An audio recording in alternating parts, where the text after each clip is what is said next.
रामायण हिंदू धर्म के सबसे महत्वपूर्ण ग्रंथों में से एक है। भगवान राम के जीवन पर आधारित इस ग्रंथ में लोगों की अपार श्रद्धा है।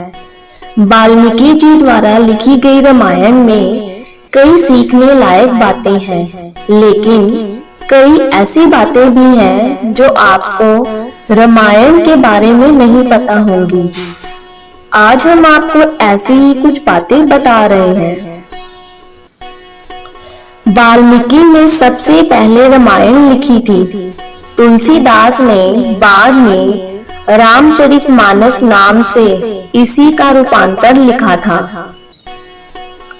सीता जनक की नहीं, भूदेवी की पुत्री थी। वो धरती पर माँ लक्ष्मी का अवतार थी। जब रावण भगवान शिव के दर्शन करने कैलाश गया, तब उसे नंदी ने द्वार पर रोक लिया था। रावण ने नंदी का मजाक उड़ाया था। इस पर क्रोधित होकर नंदी ने उसे श्राप दिया था कि उसके साम्राज्य का सर्वनाश बंदर करेंगे, और ये श्राप सच हुआ और वानर सेना द्वारा रावण के साम्राज्य का विनाश हुआ। लक्ष्मण अपने भाई और भाभी की सुरक्षा के लिए इतने तत्पर थे कि वो 14 साल के वनवास के दौरान एक क्षण को भी नहीं सोए। नींद की देवी निंद्रा ने कहा था कि उनकी जगह किसी और को सोना होगा, तो लक्ष्मण की पत्नी उर्मिला 14 साल तक सोती रही। मेघनाथ को वरदान मिला था कि उसे केवल वो ही हरा सकता है जो नींद को हरा चुका हो, इसीलिए लक्ष्मण उसका वध कर पाए। राम और उनके भाइयों के जन्म से पहले राजा दशरथ को कौशल्या से शांता नाम की एक बेटी हुई थी। कौशल्या की बड़ी बहन वर्षिणी और उनके पति राजा रोमपद की कोई संतान नहीं थी। दशरथ ने उन्हें अपनी पुत्री दान की थी। भगवान शिव को प्रसन्न करने के लिए रावण ने खुद अपना सिर काट लिया था, लेकिन उसका सिर बार बार उग जाता था। इस तरह उसने 10 बार अपना सिर काटा। भगवान शिव ने यही 10 सिर रावण को लौटाए थे। भगवान राम विष्णु का अवतार थे।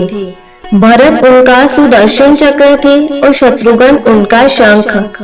लक्ष्मण को उनके शेषनाग का अवतार माना जाता है। एक बार जब भगवान राम यम से भेंट कर रहे थे, तब उन्होंने लक्ष्मण को पहरा देने के लिए कहा था। यम ने उनके सामने शर्त रखी थी कि जो भी इस बीच उनके कक्ष में प्रवेश करेगा उसे मरना होगा। इस बीच ऋषि दुर्वासा वहां पहुंच गए और रोके जाने पर अयोध्या को श्राप देने की बात करने लगे। इस पर लक्ष्मण को भीतर जाना पड़ा।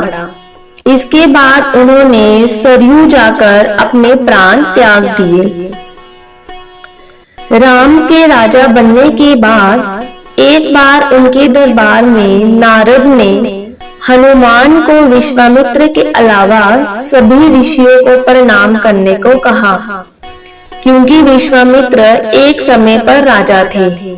इसके बाद नारद ने जाकर विश्वामित्र को भड़काया और उन्होंने भगवान राम से हनुमान जी को सजा देने को कहा। राम जी अपने गुरु का आदेश नहीं डाल सकते थे, इसीलिए उन्होंने हनुमान जी पर तीर चलाए, लेकिन हनुमान जी राम राम जपते रहे और उन्हें कुछ नहीं हुआ। इसके बाद उन्होंने हनुमान जी पर ब्रह्मास्त्र भी चलाया, पर उसका भी उन पर कोई असर नहीं हुआ। ये देखकर नारद जी ने युद्ध रुकवा दिया। धन के देवता कुबेर रावण के सौतेले भाई थे। रावण ने उन्हें हरा कर लंका को जीता था। राम सेतु जब बन रहा था, तब एक गिलहरी भी अपना योगदान देना चाहती थी। जब वो छोटे पत्थर उठाकर लाई तो बंदरों ने उस पर हंसना शुरू कर दिया। इससे दुखी होकर वो श्री राम के पास बैठ गए। तब श्री राम ने उसे प्यार से सहलाया था, तभी से गिलहरियों के ऊपर धारियां बन गई।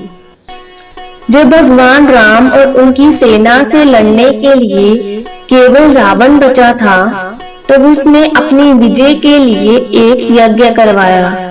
अपनी जीत सुनिश्चित करने के लिए उसे यह यज्ञ बीच में छोड़कर नहीं जाना था। ये जानने पर भगवान राम ने बाली के बेटे अंगद को वानर सेना के साथ रावण के महल में भेजा।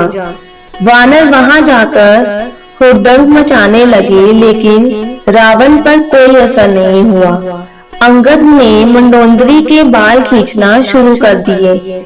मंडोदरी ने इस पर रावण को ताना मारा कि राम अपनी पत्नी के लिए कितना कुछ कर रहे हैं और उसे भी मंडोदरी की रक्षा करनी चाहिए। इस पर रावण को यज्ञ छोड़ना पड़ा और उसकी हार हुई। युद्ध के बाद हनुमान जी हिमालय चले गए थे।